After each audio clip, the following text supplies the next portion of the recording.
ନମସ୍କାର ମୁଁ ପୂର୍ଣ୍ଣିମା ମୋ ଭିଡ଼ିଓ କେମିତି ଲାଗୁଛି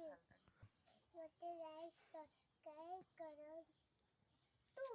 ଆଉ କମେଣ୍ଟ କରନ୍ତୁ ଆଉ ଏମିତି ନୂଆ ନୂଆ ଭିଡ଼ିଓ ନେଇ ଆସିମି ଆଗକୁ ଆସନ୍ତୁ ବୁଲି ଯିବା ଗୋଟେ ନୂଆ ଜାଗା